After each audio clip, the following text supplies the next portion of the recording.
ในสมัยพุทธกาลพุทธศาสนิกชนจำนวนมากจะไปวัดในวันพระเพื่อรักษาศีลฟังธรรมเทศนาคำสอนของพระพุทธองค์ในวันหนึ่งพระพุทธเจ้าตรัสถามว่าท่านทั้งหลายที่อยู่ที่นี่ได้รักษาศีลกันหรือไม่ทุกคนตอบรับว่าได้รักษาศีลอยู่จากนั้นพระพุทธองค์ตรัสขึ้นว่าการได้รักษาศีลเป็นการดีกับทุกท่านในอดีตแม้แต่คนที่รักษาศีลเพียงครึ่งวันยังได้รับอานิสงส์อันยิ่งใหญ่พวกเขาทั้งหมดขอให้พระพุทธองค์ทรงเล่าเรื่องในหนหลังที่ถูกลืมเลือนกันไปจากการกลับมาเกิดใหม่นับครั้งไม่ถ้วนในอดีตการสมัยพระเจ้าพรหมทัตปกครองเมืองพาราณสีพระองค์ทรงปกครองแผ่นดินโดยธรรมมุ่งมั่นรักษาอุโบสถกรรมโดยการรักษาศีลและตักบาตรเป็นประจำพระองค์ชักชวนเหล่าอมาตย์และขุนนางต่างๆให้ทำบุญกุศลและรักษาศีลในวันพระแต่น่าเสียดายที่ปุโรหิตในตระกูลของพระราชานี้เป็นคนไร้ยางอายเขาเป็นคนโลภมากรับสินบนและตัดสินคดีด้วยความอายุติธรรม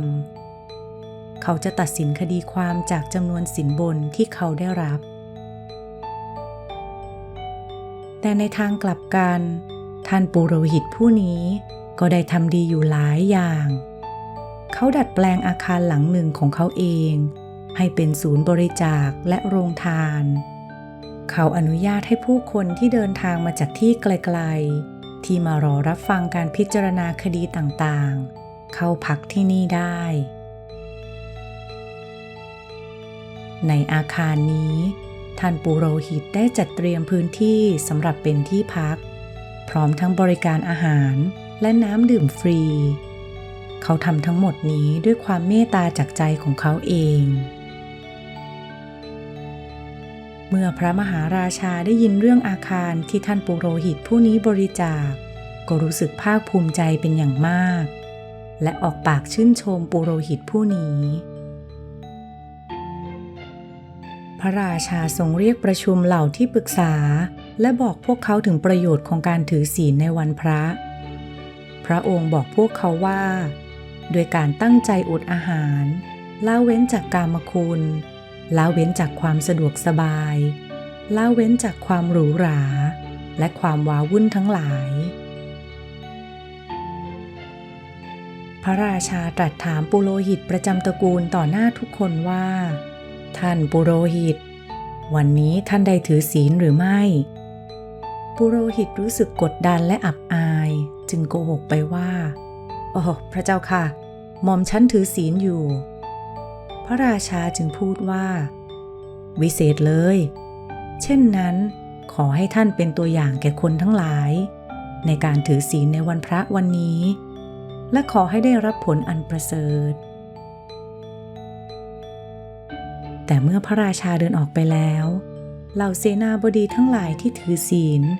ก็รู้สึกกังวลที่ท่านปุโรหิตโกหกจึงกล่าวขึ้นว่าเรารู้นะว่าท่านกำลังโกหกเราเพิ่งเห็นว่าท่านกินข้าวอยู่เลยท่านโกหกต่อองค์ราชาของเราได้อย่างไรปุโรหิตรีบกล่าวขึ้นว่าได้โปรดอย่าเข้าใจข้าผิดไปกลับบ้านเมื่อไหร่เราจะรีบล้างปากและจะอดอาหารทั้งวันจากวันนี้เลยเสนาบดีทั้งหลายจึงกล่าวว่าเช่นนั้นก็ดีท่านก็จงถือศีลเถิดเมื่อปุโรหิตกลับถึงบ้านเขาก็ทำตามที่พูดไว้เขางดอาหารและใช้เวลาคิดพิจารณาถึงชีวิตและการกระทำที่ผ่านมาของเขาในวันเดียวกันนั้นเองมีผู้หญิงคนหนึ่งมารับฟังการตัดสินคดีเมื่อนางมาถึงก็เป็นเวลาพลบค่ำแล้วและยังไม่ได้ทานอะไรมาเลยทั้งวันเมื่อนางไปที่โรงทานก็ไม่มีอาหารเหลือนางนึกได้ว่าวันนี้เป็นวันพระจึงตัดสินใจงดอาหารเช่นกันปุโรหิตเห็นนางเป็นทุกข์จากความหิว จึงเอาผลมะม่วงสุกลูกหนึ่งที่ได้มายกให้แก่นางไปจากนั้นมาปุโรหิตก็ไม่เคยโกหกพระราชาอีกเลย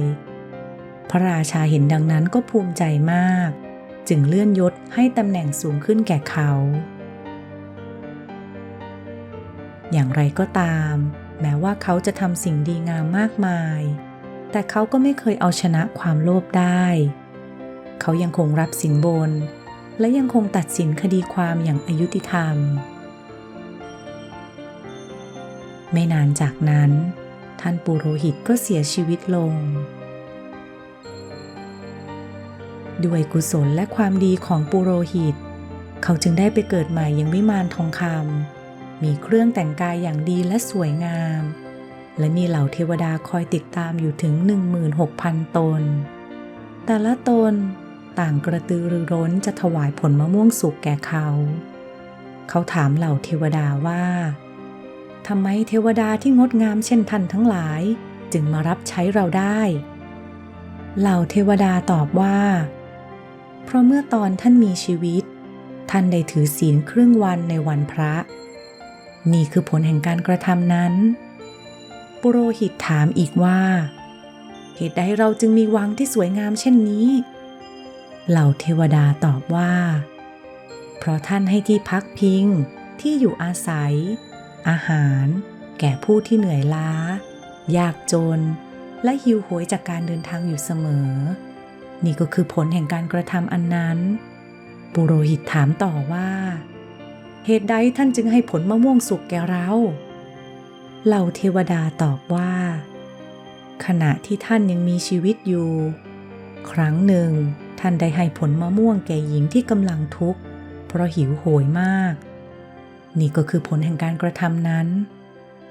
ปุโรหิตที่เกิดใหม่มีความสุขมากเขามีความสุขกับวังที่สวยงามเทวดาผู้ติดตามและผลมะม่วงที่มีตลอดวันตลอดคืนแต่ทันทีที่แสงแรกยามเช้ามาถึงปุโรหิตก็เปลี่ยนไปรูปกายและเสื้อผ้าที่งดงามได้มาลายหายไปหมดร่างกายของปุโรหิตยืดยาวออกจนตัวสูงเท่าต้นตาลมีไฟลุกท่วมร่างมือแต่ละข้างของเขาเหลือเพียงนิ้วยาวๆเพียงนิ้วเดียว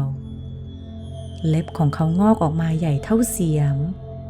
เขาใช้เล็บนี้จิกครูดเนื้อบนหลังของเขาฉีกเนื้อที่หลังออกแล้วกินมันเข้าไปเสียงร้องของเขาดังโหยหวนเต็มไปด้วยความเจ็บปวดทรมานแสนสาหัสเขาต้องทนอยู่กับความเจ็บปวดนี้ตลอดทั้งวันขณะที่เขาร้องโหยหวนด้วยความทรมานเขาก็สำนึกได้ว่านี่เป็นผลจากการรับสินบนและการตัดสินคดีอย่างไม่ยุติธรรมการกระทำของเขาทำให้ผู้คนมากมายได้รับความทุกข์ทรมานนี่เป็นผลกรรมจากสิ่งที่เขาได้ทำลงไปแต่ในยามราตรีร่างแห่งความทุกข์ทรมานนี้ก็สลายไปกลายเป็นร่างที่ไปอยู่บนชั้นสวรรค์อีกครั้งเขาจะขึ้นสวรรค์เข้าไปในวังอันสวยงามมีเทวดาที่งดงามรอถวายผลมะม่วงแก่เขาวัฏจักรนี้จะเกิดขึ้นอีกนานเท่านานจนกว่าปุโรหิตจะได้รับผลแห่งกรรมดีและกรรมชั่วจนหมด